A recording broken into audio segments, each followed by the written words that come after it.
Sebanyak 200 gram gula merah atau gula Jawa, tambahkan dengan 150 ml santan kelapa. Kemudian kita akan masak di atas kompor menggunakan api cenderung kecil. Jangan lupa untuk terus diaduk agar santannya nggak pecah ya. Jangan lupa juga tambahkan dengan setengah sendok teh garam. Kemudian kita akan aduk merata kembali dan tunggu hingga mendidih.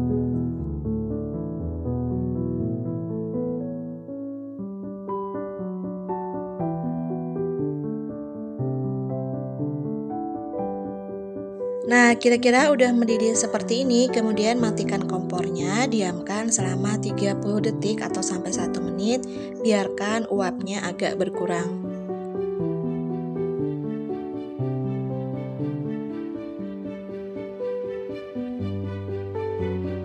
Sebanyak 250 gram tepung beras rose bran, kemudian tuangkan gula merah yang tadi kita cairkan, pelan-pelan aja atau sedikit demi sedikit.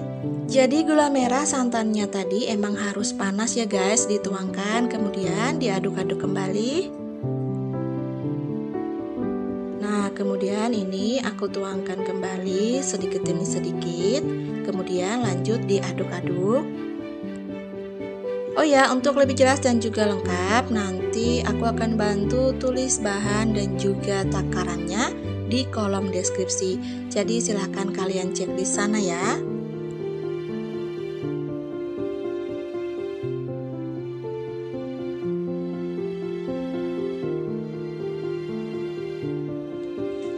Jadi diaduk-aduk sampai kalis seperti ini.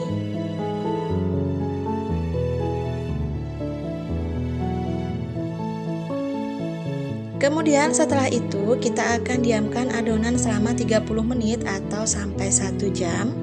Jangan lupa tutup menggunakan serbet bersih agar lalat gak mudah masuk. Nah, inilah setelah kita diamkan selama 30 menit atau sampai 1 jam. Jadi hasil adonannya seperti ini. Tidak perlu khawatir terlalu encer karena memang setelah didiamkan selama 30 menit sampai 1 jam adonannya akan sangat mengental. Jangan lupa cuci tangannya terlebih dahulu biar bersih ya, jadi terhindar dari virus dan kuman. Selanjutnya kita akan bulatkan adonan. Kemudian taruh di atas daun pisang yang sudah diolesi menggunakan minyak sayur. Kemudian dipipihkan, lanjut kita akan bolongin tengahnya menggunakan sumpit.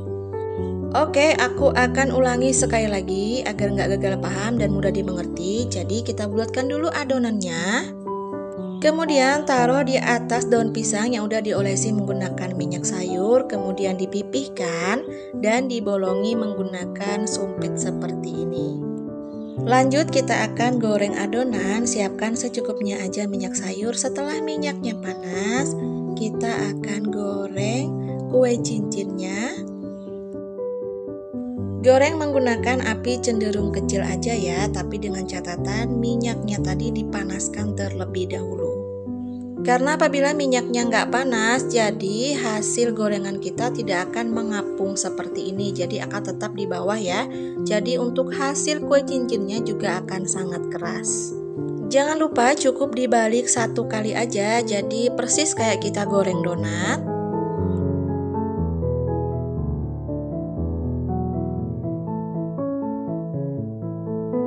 Setelah berubah warna menjadi kecoklatan, barulah angkat dan tiriskan.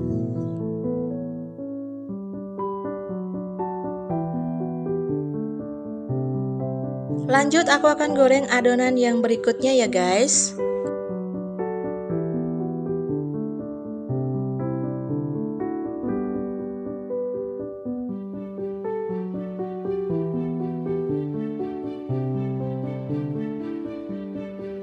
Nah, inilah hasilnya guys, kue cincin kita udah aku goreng semuanya. Coba aku ambil satu, bagaimana rasanya? Ini benar-benar enak banget. Manisnya juga pas banget. Cemilan ini cocok banget menemani waktu santai kalian di rumah. Bikinnya juga nggak ribet, hanya 3 bahan udah jadi cemilan seenak ini. Boleh juga untuk ide jualan.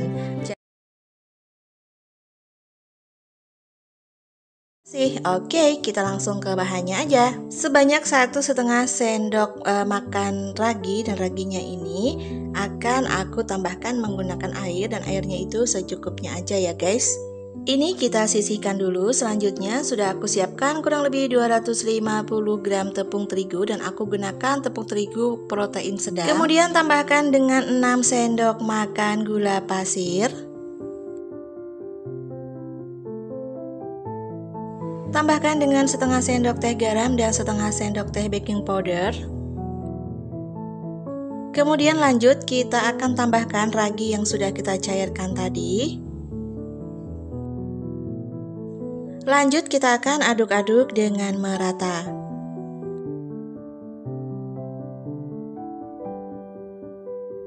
Kalau adonannya terlalu kering, boleh ditambahkan dengan air, dan airnya ini tambahkan secara bertahap secukupnya aja ya guys.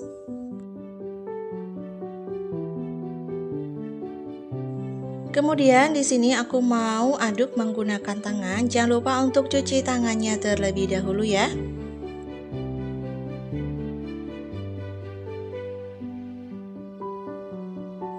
Setelah adonannya setengah kalis, kemudian tambahkan dengan 1 sendok makan margarin. Untuk margarinnya bebas aja ya, boleh menggunakan merek apapun. Lanjut kita akan aduk-aduk kembali agar semua bahan tercampur dengan merata. Nah, kira-kira adonannya udah kalis dan sudah nggak menempel. Kemudian selanjutnya kita akan istirahatkan kurang lebih 1 jam. Jangan lupa tutup menggunakan serbet yang bersih ya guys. Nah, ini sudah 1 jam aku diamkan. Selanjutnya bisa kita cek, ini adonannya benar-benar sudah elastis banget. Kemudian akan kita bentuk adonan ini menjadi bulat. Caranya seperti ini ya guys. Ambil secukupnya adonan, kemudian kita akan rentangkan seperti ini. Lanjut kita akan bentuk. Nah, caranya seperti ini, bisa kalian perhatikan pada video.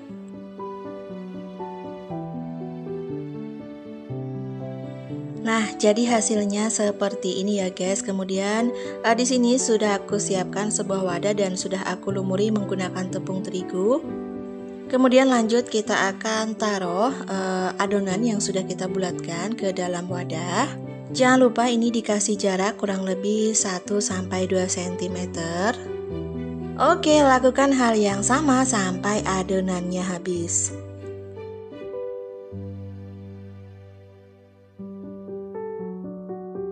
Nah, inilah adonan yang sudah kita bentuk jadi bulat-bulat tadi, dan satu resep itu bisa menghasilkan 17 pieces.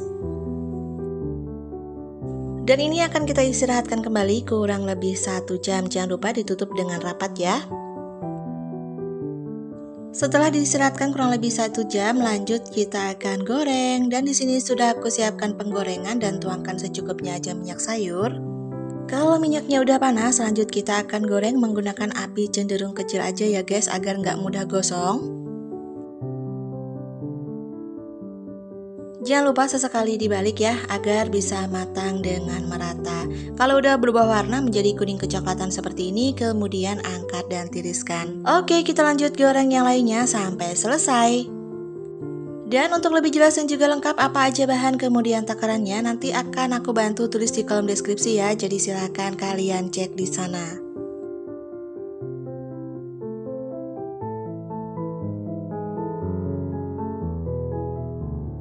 Nah, inilah hasilnya guys, sudah matang semuanya. Kemudian sudah aku pindahkan di piring saji. Gimana, gampang bukan cara bikinnya? Dan untuk olahan yang satu ini akan aku kasih nama kue bohong. Kenapa jadi dinamakan kue bohong? Karena isiannya tuh original guys, nggak ada isian apa-apa. Tapi walaupun kue ini tidak ada isiannya, ini salah satu kue favorit di daerah aku. Yang beli itu ngantri karena ini dijual dadakan atau masih panas. Dan biasanya Sebenarnya kue ini untuk sarapan pagi ditemani kopi ataupun teh. Rasanya benar-benar mantul banget. Dan untuk jualan bisa kalian kemas menggunakan tin wall seperti ini atau plastik biasa. Dan untuk menambah harga jual bisa kalian tambahkan dengan stiker thank you seperti ini. Tuh tampilannya cantik banget kan? Satu tin wallnya ini bisa kalian jual dengan harga 10.000 atau per piecesnya bisa kalian jual dengan harga Rp1.000 dan menggunakan kemasan plastik biasa. Dan di sini aku mau cobain satu, bagaimana rasanya. Aku makan dulu yang original nggak pakai apa-apa. Rasanya benar-benar mantul banget. Dan aku mau tambahin dengan saus cabai. Dan ketika dimakan dengan saus cabai rasanya nggak kalah mantep. Pokoknya ini recommended banget. Cocok banget untuk ide jualan 1000-an atau 2000-an, atau bisa juga disesuaikan dengan harga bahan di daerah kalian masing-masing. Digoreng dadakan ini pastilah. Langsung ke bahannya aja, dan sudah aku siapkan kurang lebih 250 gram gula merah ataupun gula jawa.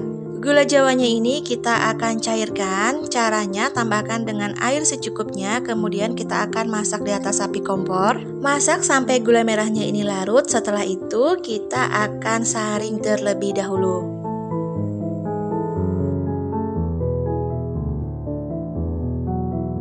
Nah, setelah gula merahnya ini kita saring, kemudian kita akan masak kembali. Dan ini aku menggunakan teflon yang sama tapi udah aku cuci ya. Kemudian tambahkan dengan 1 lembar daun pandan yang sudah kita ikat simpul. Selanjutnya tambahkan dengan 1 sendok teh garam.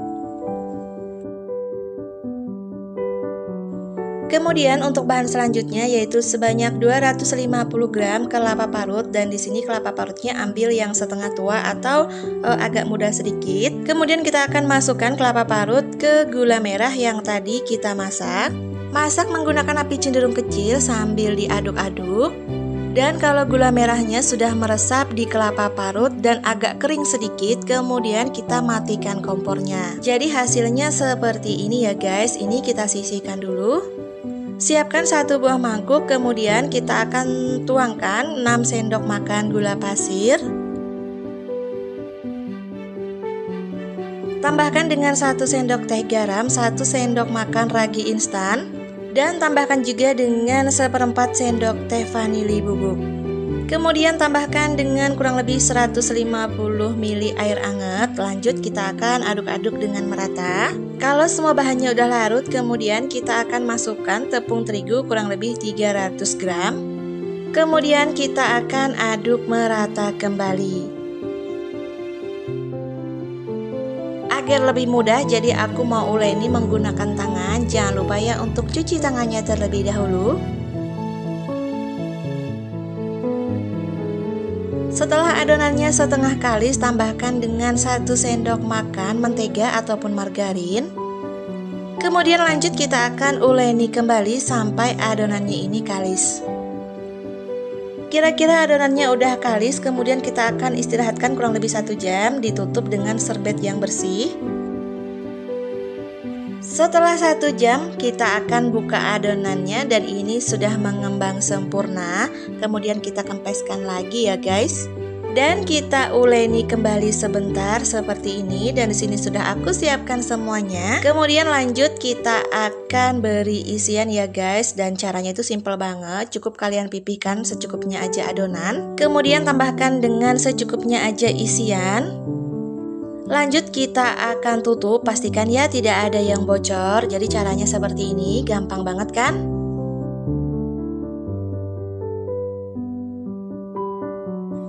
Nah, jadi hasilnya seperti ini. Oke, semoga bisa dipahami ya penjelasan aku. Lakukan hal yang sama sampai selesai. Jadi untuk isiannya ini nggak kita pakai untuk 1 kali resep. Untuk isian dari kelapa parut sebanyak 250 gram ini bisa dipakai untuk mengolah adonan sebanyak 2-3 kali. Jadi menurut aku ini cukup menghemat sekali ya guys. Nah, inilah hasilnya adonan yang sudah kita beri isian. Kemudian kita akan istirahatkan lagi kurang lebih 1 jam. Setelah adonan yang kita beri isian istirahat selama 1 jam, kemudian lanjut kita akan goreng. Siapkan teflon dan tuangkan minyak sayur secukupnya. Kalau minyaknya udah panas, lanjut kita akan goreng menggunakan api kompor cenderung kecil. Jangan lupa untuk sesekali dibalik ya guys agar matang dengan merata. Kalau udah berubah warna menjadi kuning kecoklatan, kemudian kita akan angkat dan tiriskan. Setelah itu lanjut kita akan goreng yang lainnya sampai selesai. Oh ya guys, untuk lebih jelas dan juga lengkap apa aja bahan kemudian takarannya sudah aku bantu tulis di kolom deskripsi ya. Jadi silahkan kalian cek di sana.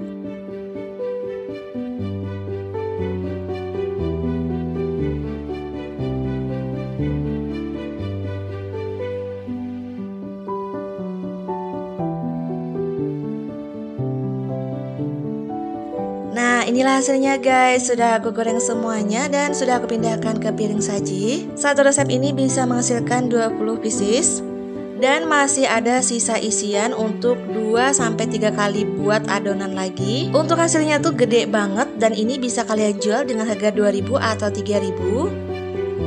Kalau hasilnya mau lebih banyak, ukurannya bisa dikecilkan lagi. Bisa dijual dengan harga Rp1.000 atau sesuaikan aja dengan harga bahan di daerah kalian masing-masing. Karena tentunya untuk harga bahan di setiap daerah itu sangatlah berbeda ya guys.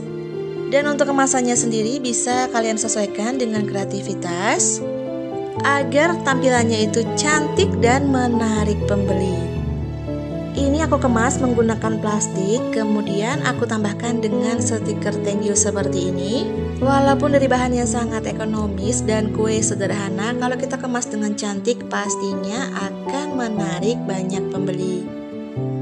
Yuk kita cobain aja bagaimana rasanya. Tuh kelihatan banget kan kuenya ini bener-bener empuk, nggak pelit isian dan ini berasa banget. Bentuknya juga gede dan ini sangat mengenyangkan sekali. Nggak rugi deh kalau dijual dengan harga 2.000 atau 3.000 rupiah. Tentunya yang beli juga nggak kecewa ya guys. Dan aku mau kasih nama kue ini kue jujur karena jujur rasanya ini enak banget. Bisa dijadikan isian snacks box atau boleh dijual di pinggir jalan. Dijamin pasti diserang. Untuk bahan pertama yaitu kurang lebih 700 gram beras ketan dan ini sudah aku rendam ya guys. Tadi aku rendam kurang lebih 2 jam. Nah, kemudian ini akan kita cuci terlebih dahulu.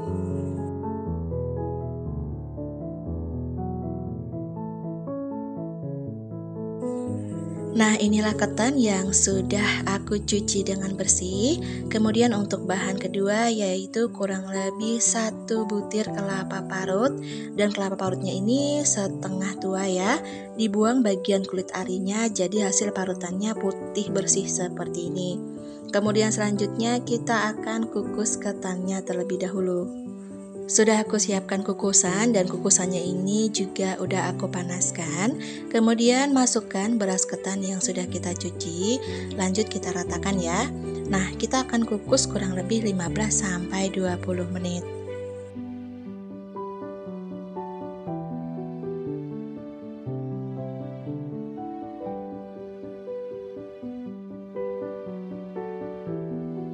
Inilah beras ketan yang sudah dikukus kurang lebih 15-20 menit dan ini keadaannya belum matang ya, jadi setengah matang aja.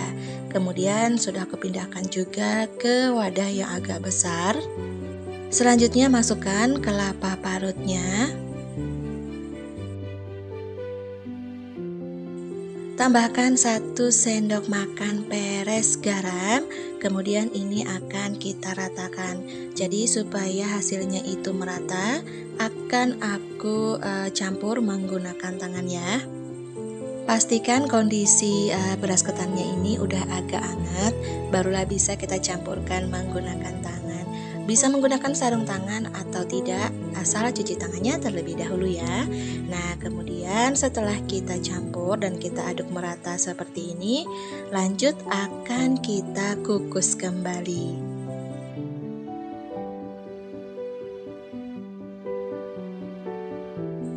Di sini aku masih memakai kukusan yang tadi ya guys. Nah, untuk kukusannya ini tambahkan air lagi. Kemudian selanjutnya masukkan ketan yang tadi sudah kita campur sama kelapa parut. Kemudian lanjut akan kita kukus kembali kurang lebih 20-30 menit atau pastikan sudah matang.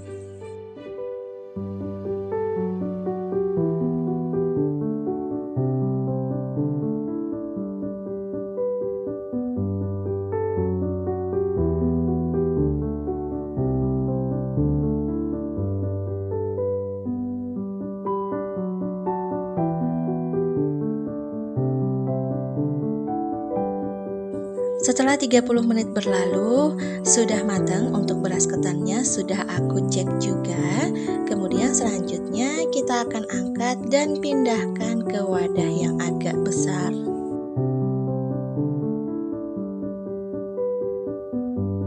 Nah, untuk wadahnya ini kita lapisi menggunakan plastik ya, karena kalau nggak dilapisi nanti hasilnya akan lengket.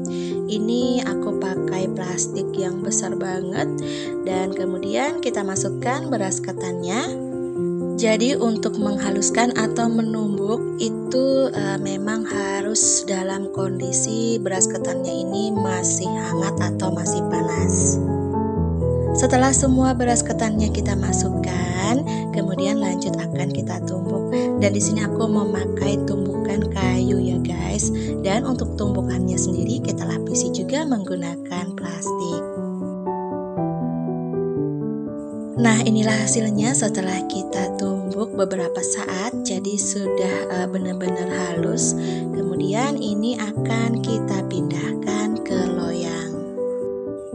Dan sudah aku siapkan juga loyang dengan ukuran 20x20. Kalian boleh pakai ukuran yang lain. Kemudian lapisi menggunakan kertas minyak. Kalau nggak ada boleh dilapisi menggunakan plastik ya. Nah, kemudian kita masukkan ketan yang tadi sudah kita tumbuk. Selanjutnya kita akan padatkan. Lakukan aja ya seperti pada video. Pastikan ini benar-benar padat ya guys, jadi emang perlu ketelatenan. Kalau udah dipadatkan, selanjutnya akan kita diamkan dan tunggu sampai dingin.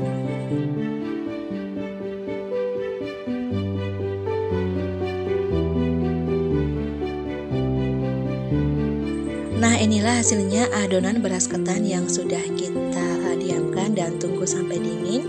Kemudian kita akan keluarkan dari loyang.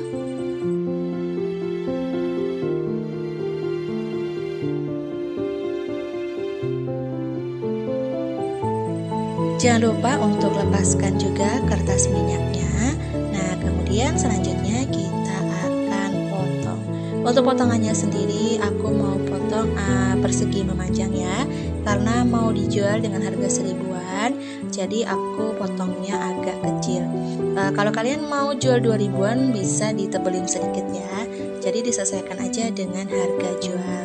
Oh ya guys, untuk lebih jelas dan juga lengkap apa aja bahan kemudian takaran sudah aku bantu tulis di kolom deskripsi di bawah judul ya. Jadi silahkan cek di sana.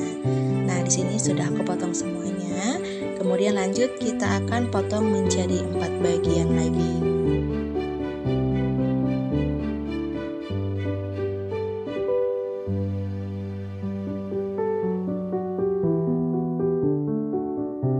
Nah, jadi hasilnya seperti ini ya guys. Oke, lakukan hal yang sama sampai selesai.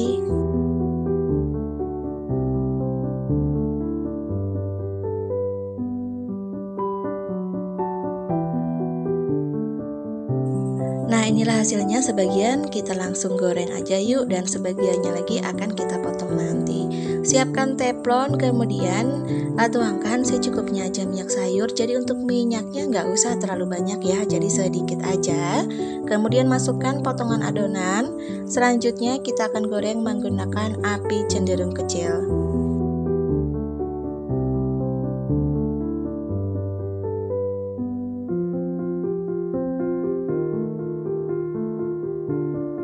Jangan lupa dibolak-balik ya agar matang merata dan gak gosong sampai warnanya berubah menjadi sedikit kecoklatan. Kalau warnanya udah kecoklatan, kemudian angkat dan tiriskan. Untuk yang lainnya bisa digoreng kalau ada pesanan. Jadi makanan ini itu enaknya dimakan pada saat kondisi masih hangat atau baru digoreng ya guys. Nah, inilah hasilnya. Sebagian sudah aku goreng dan sebagiannya lagi akan digoreng sesuai dengan pesanan. Gimana guys, cara bikinnya? Gampang ya, dari bahan yang ekonomis juga sudah jadi cemilan seenak ini. Jajanan yang satu ini sebenarnya jajanan jadul ya, jadi akan kita modifikasi menjadi jajanan kekinian. Kita kemas menggunakan plastik OPP. Jadi seperti ini. Selanjutnya bisa kalian tambahkan dengan saus cabai ataupun saus tomat, atau bisa juga original tanpa saus ya.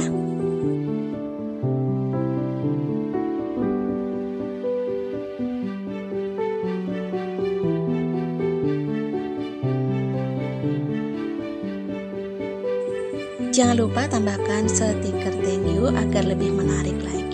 Tuh hasilnya seperti ini ya guys.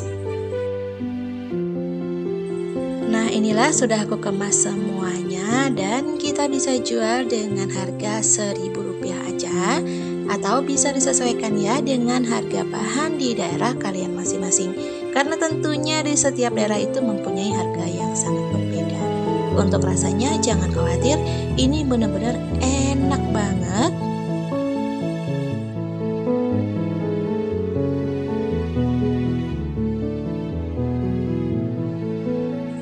Bisa dimakan bareng saus tomat atau saus cabai seperti ini, rasanya enak, atau boleh juga dimakan original tanpa saus.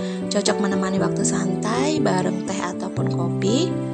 Tentunya sangat cocok juga untuk ide jualan. Per pieces bisa dijual dengan harga Rp1.000 atau Rp2.000, atau bisa disesuaikan dengan harga bahan di daerah kalian masing-masing.